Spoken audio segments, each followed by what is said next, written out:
wabarakatuh. Perkenalkan, saya Sri Pujiastuti, mahasiswa PGSD dari Universitas Terbuka. Dalam kesempatan kali ini saya akan menjelaskan mengenai pilar-pilar pendidikan dan relevansinya di era digital, di era saat ini.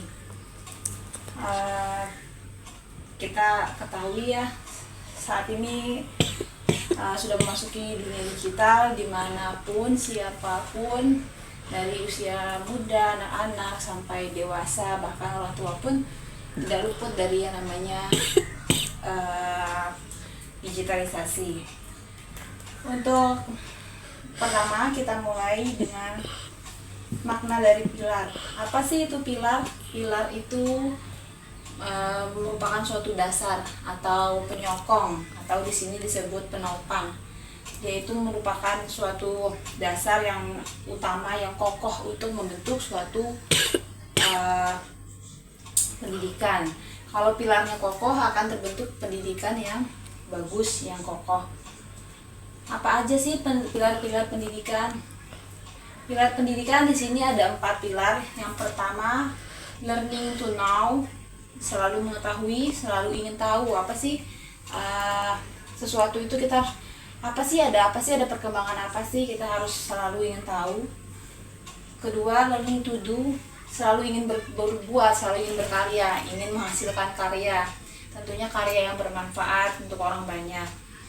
Yang ketiga, learning to live together, selalu ingin hidup dan bekerja sama. Mereka ingin selalu bersama-sama, berkelompok untuk menghasilkan suatu karya yang bagus. Yang terakhir, learning to be, selalu ingin menjadi diri sendiri. Dia tidak mencontoh orang lain, tapi ingin menunjukkan bahwa dirinya sendiri bisa untuk menghasilkan suatu karya.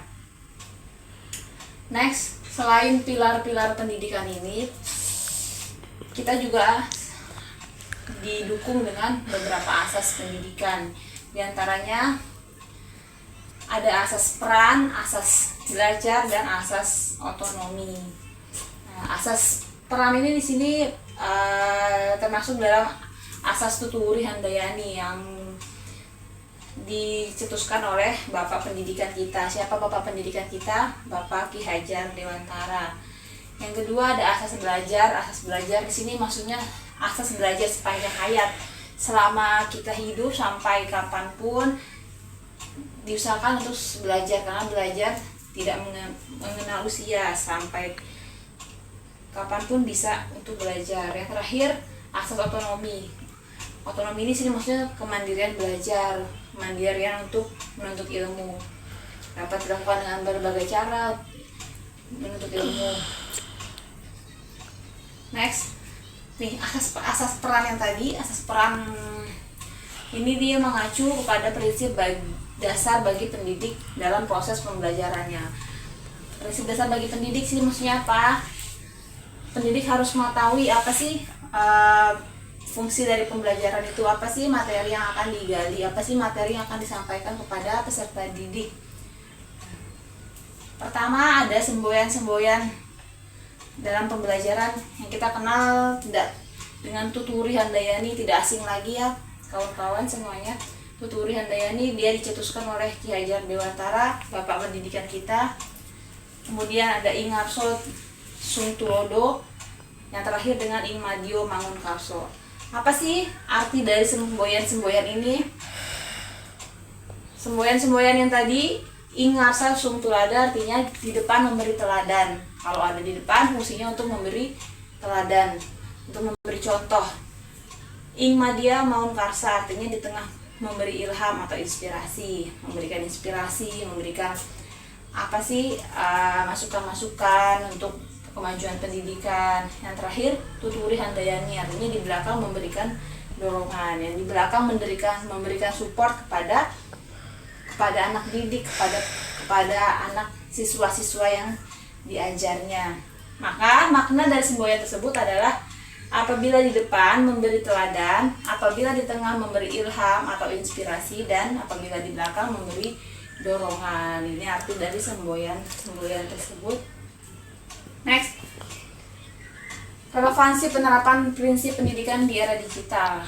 Di era digital ini tentunya banyak sekali ya kaitannya, hubungannya antara pendidikan dengan dunia digital. Apa sih hubungannya? Kita lihat ya. Pertama, pengembangan karakter dan etika. Pendidikan berfungsi untuk pengembangan karakter dan etika. Seiring dengan kemudahan mengakses berbagai informasi di internet, pendidikan moral berfungsi sebagai fondasi utama.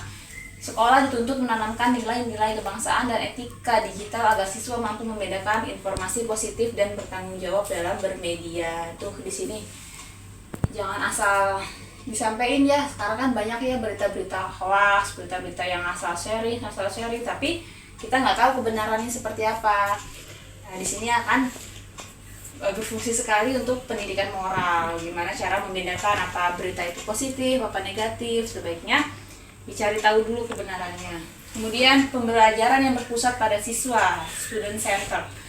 Melalui teori konstruktivisme, digitalisasi memfasilitasi siswa untuk membangun pengetahuannya sendiri secara aktif. Jadi sebagai siswa harus aktif, harus mencari informasi, menggali informasi dari mana aja, dari banyak sumber. Apalagi dengan era digital sekarang, gampang sekali ya, tinggal ketik langsung keluar apa yang dimau.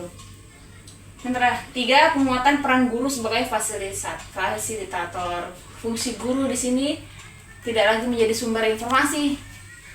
Kalau dulu kan cuma belum ada internet, guru menjadi fokus utama bagi murid. Sekarang tidak lagi menjadi satu-satunya sumber, melainkan mentor, fasilitas, dan mengarahkan siswa untuk berpikir kritis. Guru hanya menyarankan untuk siswa berpikir secara kritis dalam menganalisis kebenaran informasi yang diterima.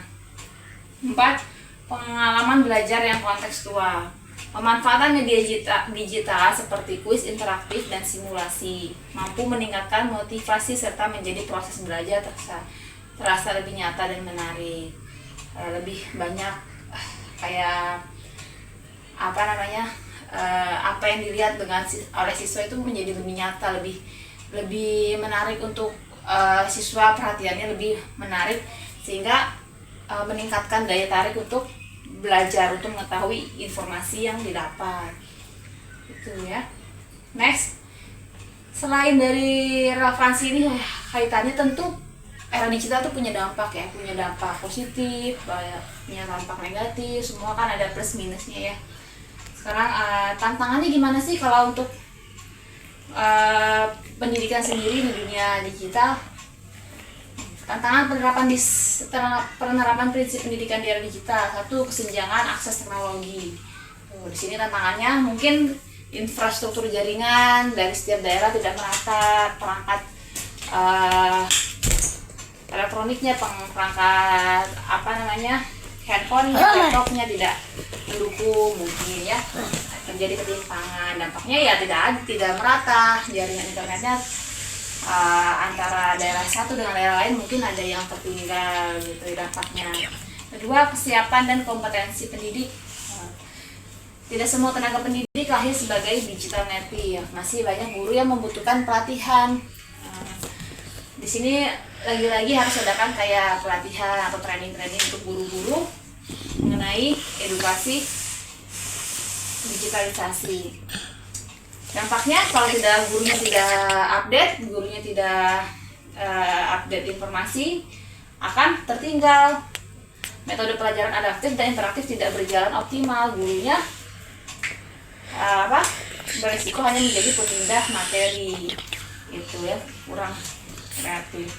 Ketiga, distraksi digital dan karakteristik prinsip budi pengerti. Tantangannya paparan arus informasi yang terbatas, maka maraknya perundungan cyberbullying dan kecanduan gawai sosial yang mengakibatkan fokus belajar. Tuh sekarang banyak anak-anak juga kecanduan HP lagi, bahkan sampai lupa belajar. Di sini jadikan tantangan di era digitalisasi.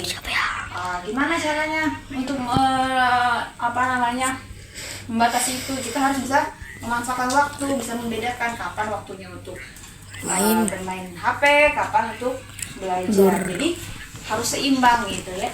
Dampaknya ya tadi pembentukan karakternya terhambat, kadang gara-gara HP aja bisa emosi, bisa marah, terus siswa rentan kehilangan empati, penurunan tentang perhatian, dan terpapar konten negatif. Sekali lagi, sebagai orang tua, sebagai guru, kita harus memilah bagaimana cara anak-anak kita, terutama dalam siswa sekolah dasar, dalam dunia sekolah dasar, untuk memilah-milih nih.